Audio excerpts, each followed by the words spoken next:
नमस्ते।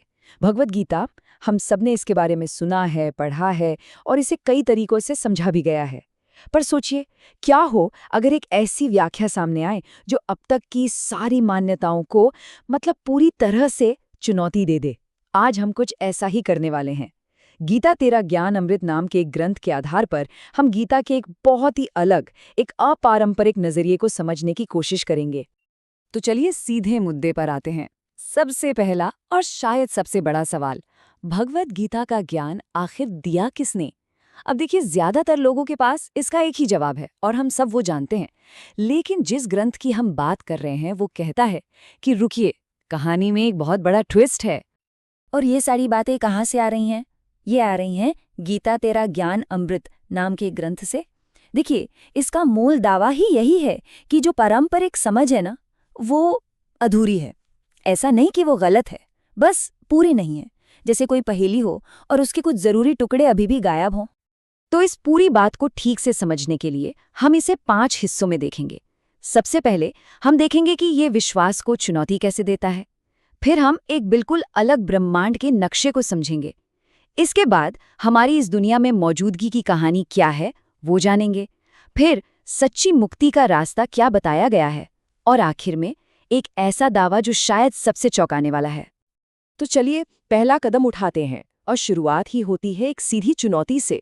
ये ग्रंथ कहता है कि सबसे पहले हमें उन बुनियादी धारणाओं पर ही सवाल उठाना होगा जिन्हें हम शायद सदियों से सच मानते चले आ रहे हैं। और इस पूरी सोच का आधार इस एक पंक्ति में छिपा है। वेद कतेब झूठे नहीं भाई, झूठे हैं जो समझे नाही। मतलब बात बहुत साफ है। ग्रंथ ये नहीं कह रहा कि वेद या दूसरे धर्म ग्रंथ झूठे हैं। नहीं, बिल्कुल नहीं। वो कह रहा है कि समस्या ग्रंथों में नहीं, बल्कि उनको समझने के तरीके में है। और यहीं से सारी कहानी एक नया मोड़ लेती है।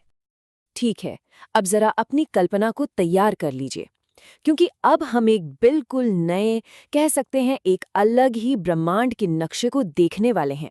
और इस ग्रंथ के दावों को अगर समझना है तो पहले इस कॉस्मिक हायरार्की को, मतलब कौन किसके ऊपर है, इस पूरे सिस्टम को समझना बेहद जरूरी है।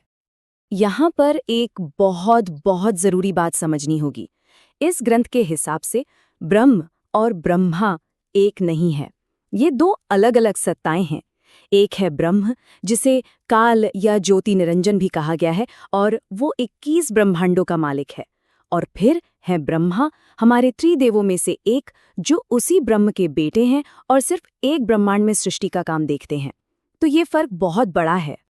तो फिर ये पूरा ढांचा दिखता कैसा है? चलिए देखते हैं। सबसे ऊपर, सबसे शिखर पर हैं पूर्ण ब्रह्म, जिन्हें परमेश्वर या कबीर भी कहा गया है। वो अनंत ब्रह्मांडों, मतलब इन्फिनिट यूनिवर्स के शासक हैं।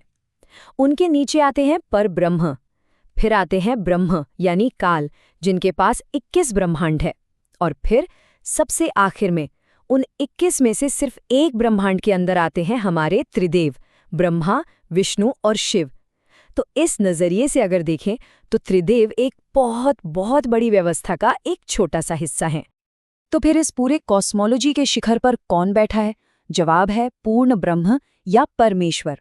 इस ग्रंथ के मुताबिक यही वो एकमात्र सच्चा और हमेशा रहने वाला ईश्वर है। इन्हें कबीर देव या कबीर के नाम से भी जाना जाता है और इनका निवास स्थान है सतलोक, एक ऐसा लोक जो समय से परे है। यहाँ एक सवाल मन में जरूर आता होगा, अगर हमारा असली घर वो सतलोक है तो फिर हम सब यहाँ इस दुनिया में, इस नश्वर संसार में क्यों फंसे हुए हैं? तो चलिए अब सुनते हैं हमारे इस निर्वासन की कहानी। कहानी की शुरुआत होती है एक कॉस्मिक फॉल से। होता यह है कि सतलोक में कुछ आत्माएं ब्रह्म यानी काल की तपस्या देखकर उससे अटैच हो जाती हैं, उससे आसक्त हो जाती हैं, और वो उसके साथ सतलोक छोड़ने का फैसला कर लेती हैं। लेकिन फिर ब्रह्म एक उल्लंघन करता है। इसके बाद पूर्ण ब्रह्म बीच में आते हैं और ब्रह्म को काल यानी समय और मृत्यु बनने का श्राप देकर निर्वासित कर देते हैं। बस उसी के बाद काल अपने ये 21 नश्वर ब्रह्मांड बनाता है और वो सारी आत्माएं हमेशा के लिए जन्म और मृत्यु के इस चक्र में फंस जाती हैं। और उस श्राप का एक हिस्सा तो सच में चौंकाने वाला है। इस ग्रंथ के अनुसार ब्रह्म यानी काल को श्राप मिला था कि उसे हर दिन 1 लाख मनुष्यों के सूक्ष्म शरीरों का उपयोग करना होगा। सोचिए, ये बात हमारे इस ब्रह्मांड के शासक की प्रकृति को एक बिल्कुल ही अलग रोशनी में पेश करती है। इतनी बड़ी कहानी के बाद सवाल ये है कि क्या इस ब्रह्मांडीय जाल से निकलने का कोई रास्ता है भी? गीता तेरा ज्ञान अमृत कहता है, हाँ बिल्कुल है। और अब हम बात करेंगे उसी सच्ची मुक्ति के मार्ग की। तो रास्ता क्या है? खैर, पहले ये ग्रंथ बताता है कि रास्ता क्या नहीं है। इसके अनुसार जो आम प्रथाएं हैं, जैसे कि व्रत रखना, तीर्थ यात्रा पर जाना, मूर्ति पूजा करना, श्राद्ध करना या फिर त्रिदेवों की पूजा करना, ये सब सच्ची और परम मुक्ति के लिए काफी नहीं है। मतलब ये तरीके अपर्याप्त हैं। तो फिर सही रास्ता क्या है? इसके लिए ये ग्रंथ गीता के अध्याय 4 श्लोक 34 का एक खास मतलब बताता है। वो कहता है कि सच्चा ज्ञान, जिसे तत्व ज्ञान कहा गया है, वो सिर्फ और सिर्फ एक तत्वदर्शी संत से ही मिल सकता है। मतलब मुक्ति के रास्ते पर पहला कदम ही एक ऐसे गुरु को खोजना है। और वो तत्वदर्शी संत क्या सिखाते हैं? वो सिखाते हैं एक त्रिस्तरीय दीक्षा। इसमें 3 स्टेज होते हैं, जिसमें 3 खास नाम या मंत्र दिए जाते हैं। पहला है प्रथम नाम, दूसरा है सतनाम और तीसरा है सार नाम। और दिलचस्प बात यह है कि ये ग्रंथ इस प्रक्रिया को सीधे गीता के अध्याय 17 श्लोक 23 में बताए गए ओम तत्सत मंत्र से जोड़ता है। ठीक है, अब हम आ पहुंचे हैं इस पूरी व्याख्या के आखिरी और सच कहूं तो सबसे बड़े, सबसे क्रांतिकारी दावे पर। और ये दावा है उस परम सत्ता की पहचान का। तो वो दावा क्या है? वो दावा ये है कि वो परमेश्वर, वो पूर्ण ब्रह्म जिसकी हमने बात की, वो कोई और नहीं बल्कि 15वीं सदी के महान कवि संत कबीर हैं।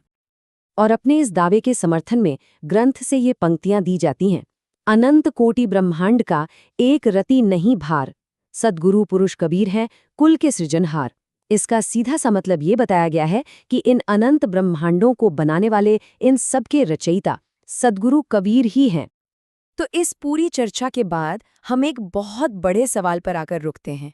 सवाल ये है कि अगर किसी पवित्र ग्रंथ की व्याख्या इस तरह से की जा सकती है कि उससे एक बिल्कुल ही अलग ब्रह्मांड, एक बिल्कुल ही अलग रास्ता सामने आ जाए, तो इसका हमारी आस्था और हमारी समझ के लिए क्या मतलब निकलता है? इस पर सोचिएगा जरूर।